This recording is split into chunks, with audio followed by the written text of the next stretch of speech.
नमस्कार दोस्तों, स्वागत है संजय पीसीएस एकेडमी में। आज हम देखेंगे सुभाष चंद्र बोस का जीवन परिचय।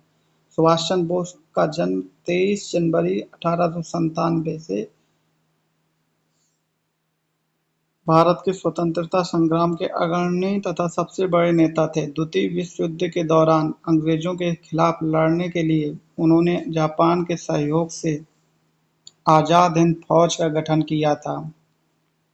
उनके द्वारा दिया गया जय हिंद का नारा भारत का राष्ट्रगान राष्ट्रीय नारा बन गया है। तुम मुझे खून दो, मैं तुम्हें आज़ादी दूंगा का नारा भी उन्हीं का था, जो उस समय अत्यधिक प्रचलन में था। भारतवासी उन्हें नेताजी के नाम से संबोधित करते थे। कुछ इतिहासकारों का मानना है कि जब नेताजी ने जापान और जर्मनी से सहायता लेने का प्रयास किया था, तो ब्रिटिश सरकार ने अपने गुप्तचरों को 1941 में उन्हें खत्म करने का आदेश दिया था। नेताजी ने 5 जुलाई 1943 को सिंगापुर के टाउन हॉल के सामने सुप्रीम कमांडर, सर्वोच्च सेनापति के रूप में सेना को संबोधित करते हुए दिल्ली चलो का नारा दिया था और जापानी सेना के साथ मिलकर ब्रिटिश और कॉमनवेल्थ सेना से बर्मा सहित इम्फाल और कोहिमा में एक साथ जमकर मोर्चा लिया। 21 अक्टूबर 1943 को बोस ने आजाद हिंद फौज के सर्वोच्च सेनापति की हैसियत से स्वतंत्र भारत की अस्थायी सरकार बनाई, जिसे जर्मनी, जापान, फिलीपींस, कोरिया, चीन, इटली, मॉन्टेको और आयरलैंड सहित 11 देशों की सरकारों ने मान्यता दी थी। जापान ने अंडमान निकोबार द्वीप समूह इस अस्थायी सरकार को दे दिए।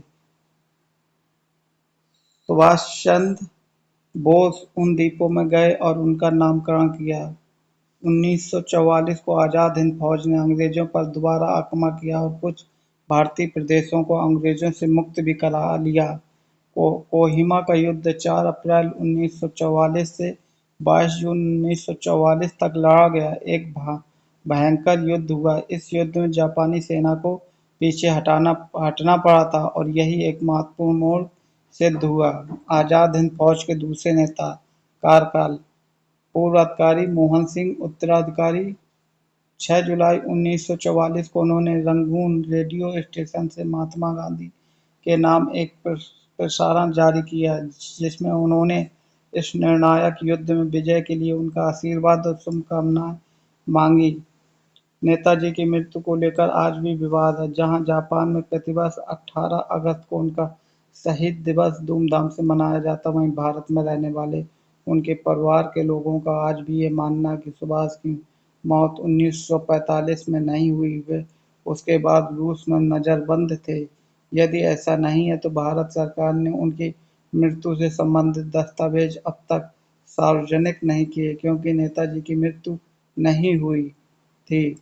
16 जनवरी 1914 16 जनवरी 2014 शुक्रवार को कलकत्ता उच्च न्यायालय ने नेताजी के लापता होने के रहस्य से जुड़े खुफिया दस्तावेजों को सार्वजनिक करने की मांग वाली जनहित याचिका पर सुनवाई के लिए विशेष पीठ के गठन का आदेश दिया।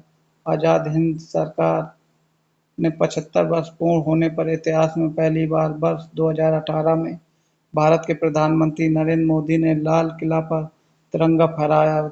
23 जनवरी 2021 को नेताजी की 125वीं जयंती है, जिसे भारत सरकार के निर्णय के तहत पराक्रम दिवस के रूप में मनाया गया। 8 सितंबर 2022 को नई दिल्ली में राजपथ, जिसका नामकरण कर्तव्य पथ किया गया, पर नेताजी की विशाल प्रतिमा का अनावरण किया गया। पांचवें कलकत्ता के मेयर।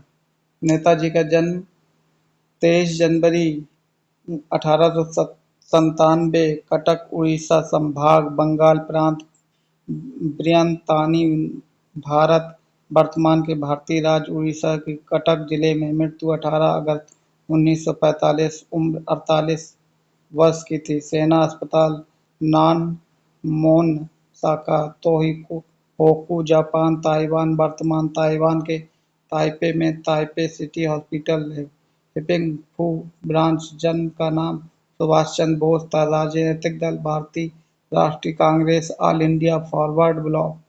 जीवन संगी एमिली से सेंकल 1937 गुप्त रूप से विवाह किया जिसमें किसी तरह का कोई कार्यक्रम अथवा गवाह नहीं था। बोस ने सार्वजनिक रूप से इसकी घोषणा नहीं की।